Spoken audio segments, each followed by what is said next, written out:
want to catch up with the Mayor of Dubbo, Matthew Dickerson. Morning, Matthew. Good morning, Richard. How are you going? Now, this is just coming out.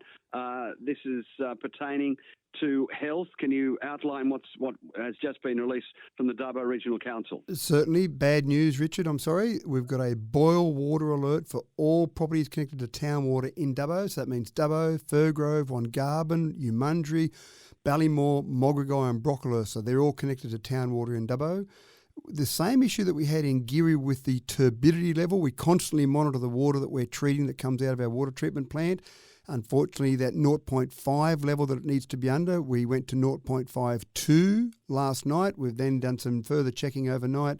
I had meetings with New South Wales Health early this morning, and so that's a boil water alert. Now, this is likely to be in place, Richard, for 7 days, because even once we get to the point where we get the turbidity back below 0.5, the water can be out there in the system and needs to be flushed out. So if you're going to brush your teeth, you're going to drink, you're going to prepare food, even if you're making ice, you need to boil that water. The potential is that it could, low possibility, but it could have cryptosporidium in the water, which can cause diarrhea and can actually even be worse if you're immunocompromised.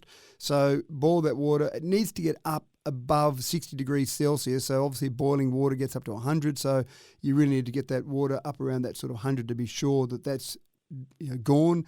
If you're showering or just having a bath, or you're washing dishes, that's okay to use tap water. But obviously, if in the shower, don't drink the water that's coming out of the shower. Matthew, we talked about the Geary situation, and part of the reasoning for having a boiled water alert in Geary was the fact that the treatment plant couldn't handle the water. What's happened to our treatment plant? Yeah, so there's probably a couple of things that have married up together. Unfortunately, we've got obviously a flood event, and so cryptosporidium typically comes from, say, for example, animal feces or animals in general. A lot of that is being flushed down in this flood event. Obviously, huge water flows going past the water treatment plant.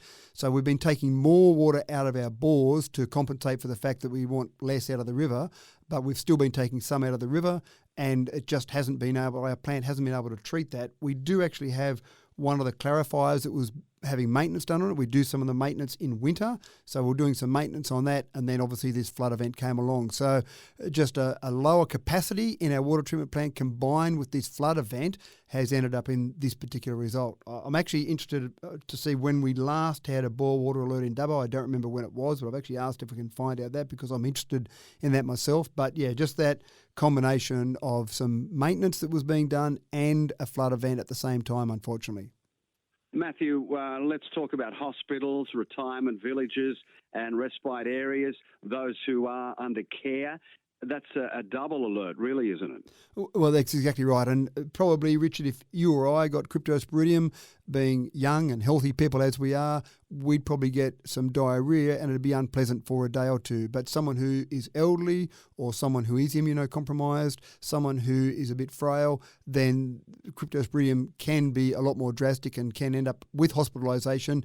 In extreme cases, people can die from it because their whole system is compromised with cryptosporidium. So it is a serious matter. There's no doubt about that at all. And that's why I was very keen to talk to you first thing this morning as soon as this media release went out to basically let people know, start boiling their water from this morning. Now, the reality is we've got water in our reservoirs, so that water can handle. So if we just turned off our water treatment plant for a day or two, people in Dubbo would be okay because we've got water in our reservoirs that can handle that supply.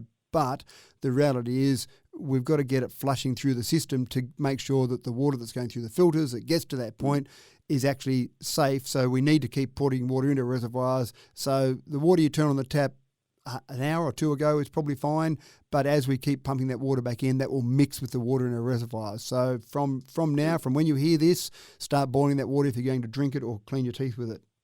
All right.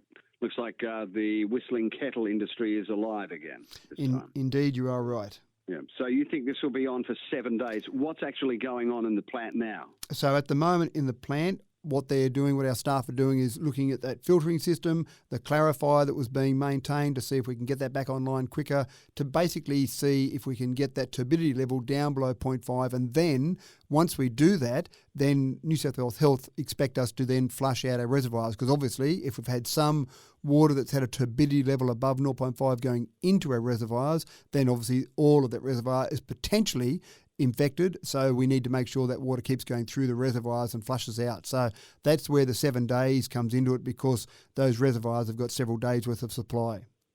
All right. Now we're heading into the weekend too, which is doubly important, isn't it? It is, and it's the most important thing is just getting the message out there. This isn't great news that I'm giving the community. I don't love sitting here talking to you about this, Richard, but it's important that we get the information out there. And also it's testament to the systems that we have in place. We are constantly monitoring the water that we are treating, and so as soon as it went above a certain level, that's when some triggers and some processes start going off, rather than finding out because someone's sick in the community. This is really trying to design to not have anyone be sick in our community. We obviously don't want that. The community trusts us to do a few things that are pretty basic, Richard. Give them clean water, take away their sewage, just do some of those basics. And here, in this case, I think we failed on one of those basics, but the important thing is let's get the information out there, and we can do all the analysis we like after the event, but the most important thing is to get the information out there to the community first. You've done that, the Mayor of Dubbo Regional Council. Boil your water. From now. So don't even think about it. And the important part there, Richard, is just keeping in mind that all of those villages around Dubbo that are fed there, I mentioned them before, the Wongarbans, the Umundries. Some people might think there's a boil water alert in Dubbo, it doesn't affect them, but we pipe water out many years ago. Right. I remember those projects. We piped the water from Dubbo out to the places like Umundry and Wongarban. So, yes, those places are impacted by this as well, even though the water treatment plant, for example, for places like Umundry, it's a fair way away, so you mightn't be thinking about it, but the water that's out there is pumped from the Dubbo water treatment plant. Boil your water. Dubbo Regional Council Mayor Matthew Dickerson, thank you for breaking it on 2D Breakfast. Keep us informed in the know, won't you, Matthew? Will do, Richard. Thanks for having me on.